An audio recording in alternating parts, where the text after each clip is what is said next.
3:30 గంటల టైంలో మేము పడుకున్నాం అన్న. పడుకున్న టైంలో సమ్మర్ కాబట్టి అందరూ కిటికీ తలుపు అవి తీసించారన్నమాట. దానివల్ల ఏంటంటే ఏదో గాలి వచ్చింది. అదే స్టెరాన్ ఏదో చెప్తున్నా, నాకు కూడా తెలియదు, నేను చదువుకోలేదు. దానివల్ల ఊపిరాటలేదు, మనిషి ఊపిరాటకి చచ్చిపోతున్నారు అన్నమాట. ఇక మొత్తం ఒళ్ళంతా మంటలు, కంట్లోంచి నీళ్ళు. కనీసం ఏ టైం నుంచి తలుపు తీసి బయటకు వద్దామన్నా సరే మొత్తం మంటలు, పొగమంచు ఉంటుంది కదా, పొగమంచు మొత్తం కప్పేసి మాట చలికాలంలో. అది ఏ టైం నుంచి ఎవరికి ఏం తెలియట్లేదు. మొత్తం అంతా పరుగులు ఏటి వెళ్తాం, డాన్ సైడ్ పరిగెత్తా సరే గాలి వచ్చేస్తుంది. జనాలంతా పడిపోయి రోడ్ల మీద నడుస్తుంటూ పడిపోతున్నారు అన్న. ఇంట్లో చిన్నపిల్లలు సైతం మొత్తం ఇంట్లో మా అమ్మ కూడా పడిపోయారు, మన కింద పడిపోయారు. ఏం చేయాలి తెలియక 4 సంవత్సరాలు తీసుకొచ్చి చేస్తున్నాం.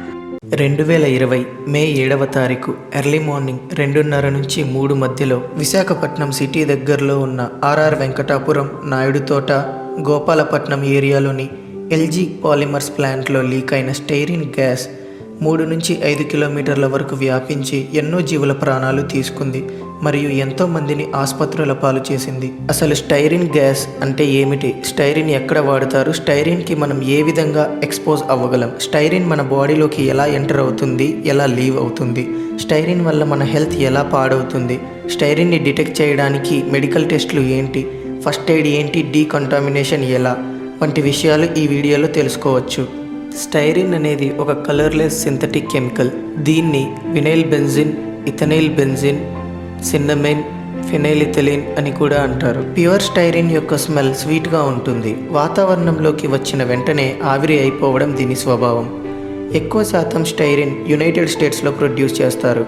ఇంకా ప్లాంట్స్, బ్యాక్టీరియా, ఫంగైకి కూడా స్టైరిన్ని తయారు చేసే గుణం ఉంటుంది. సిగరెట్ పొగలో, ఆటోమొబైల్ ఎగ్జాస్ట్ నుంచి వచ్చే పొగలో కూడా స్టైరిన్ ఉంటుంది. స్టైరిన్ని జనరల్గా ప్లాస్టిక్స్ అండ్ రబ్బర్ మెటీరియల్స్ తయారు చేయడానికి వాడతారు. సో మనం రోజు చూసే packaging materials, insulation materials, fibre glass, plastic pipes, automobile parts, drinking cups, food use items అన్నింటిలో కూడా స్టైరిన్ని లాంగ్ చైన్స్ లాగా లింక్ చేసిన పాలిస్టైరిన్ని వాడతారు. మనం ఎక్కువ శాతం స్టైరిన్ని గాలిలోకి కలిసిన తర్వాత పీల్చడం జరుగుతుంది. అసలు గాలిలోకి ఎలా కలుస్తుంది అంటే స్టైరిన్ని తయారు చేసే మరియు వాడే ఇండస్ట్రీస్ నుంచి, ఆటోమొబైల్ ఎగ్జాస్ట్ మరియు సిగరెట్ స్మోక్ నుండి, ఫోటోకాపియర్స్, సింపుల్గా చెప్పాలి అంటే జిరాక్స్ మిషన్స్ నుండి కూడా స్టైరిన్ గ్యాస్ గాలిలో కలుస్తుంది. దీన్ని బట్టి రూరల్ ఏరియాస్లో కంటే అర్బన్ ఏరియాస్లో స్టైరిన్ లెవెల్స్ గాలిలో ఎక్కువగా ఉంటాయి. సో ఫ్యాక్టరీస్లోని వర్కర్స్ స్టైరిన్ వల్ల ఎక్కువ ప్రాబ్లమ్స్ ఫేస్ చేయాల్సి ఉంటుంది. గ్రౌండ్ వాటర్లో, డ్రింకింగ్ వాటర్లో, మట్టిలో కూడా స్టైరిన్ ఉంటుంది, కానీ ఇది చాలా తక్కువ క్వాంటిటీలో ఉంటుంది.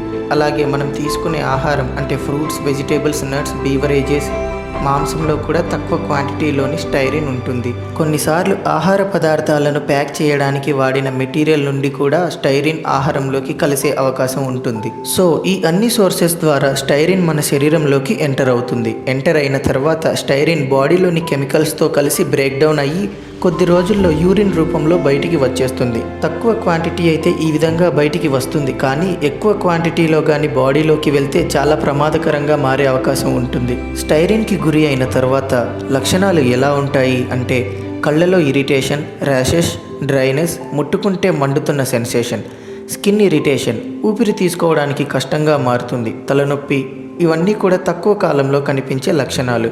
క్రానిక్ సిమ్టమ్స్ అంటే దీర్ఘకాలిక లక్షణాలు, అంటే ఈ గాలి ఎక్కువగా పీల్చడం వల్ల లంగ్ క్యాన్సర్ వచ్చే అవకాశం కూడా ఉంది. అలాగే ఫ్యాక్టరీ వర్కర్స్ మీద సైంటిస్ట్స్ చేసిన కొన్ని రీసెర్చ్లో తేలిన విషయం ఏంటంటే వర్కర్స్లో birth defects and low birth rate కూడా వాళ్ళు గమనించారు. చిన్న పిల్లల్లో చూసినట్లయితే స్టైరిన్ వల్ల హెల్త్ ఎఫెక్ట్స్ వాళ్ళకి చాలా తీవ్రంగా ఉంటాయి. స్టైరిన్ని బ్లడ్ టెస్ట్ మరియు యూరిన్ టెస్ట్ ద్వారా డిటెక్ట్ చేస్తారు. సో స్టైరిన్ వల్ల ఎఫెక్ట్ అయిన వారికి ఫస్ట్ ఎయిడ్ ఏం చేయాలి, ముందుగా ఆ ప్లేస్ నుంచి వేరే చోటుకు తీసుకువెళ్ళాలి. కాంటాక్ట్ లెన్స్ వాడే అలవాటు ఉంటే వాటిని వెంటనే తీసేయాలి. కళ్ళని 15 నిమిషాల పాటు వాష్ చేయాలి. ఎక్కువ వాటర్ అండ్ సోప్తో స్నానం చేయాలి. ఊపిరి తీసుకోవడానికి కష్టంగా ఉంటే సిపిఆర్ అంటే కార్డియో పల్మనరీ రిససిటేషన్ ద్వారా ఆర్టిఫిషియల్ రెస్పిరేషన్ కల్పించాలి. వీలైనంత త్వరగా హాస్పిటల్కి తీసుకెళ్ళాలి. ఇవన్నీ ఫస్ట్ ఎయిడ్స్. మరి ఎలాంటి ప్రికాషన్స్ తీసుకోవాలి? నెంబర్ 1, ముక్కుకి మాస్క్ వేసుకునేటప్పుడు వాటర్తో తడిపి దాన్ని వేసుకోవాలి. నెంబర్ 2, కొంచెం ఇరిటేషన్ ఫీల్ అయినా కూడా వెంటనే ఐ డ్రాప్స్ వాడాలి. నెంబర్ 3, పాలు, బెల్లం, అరటిపండు లాంటి స్టైరిన్ని న్యూట్రలైజ్ చేసే ఫుడ్స్ తీసుకోవాలి.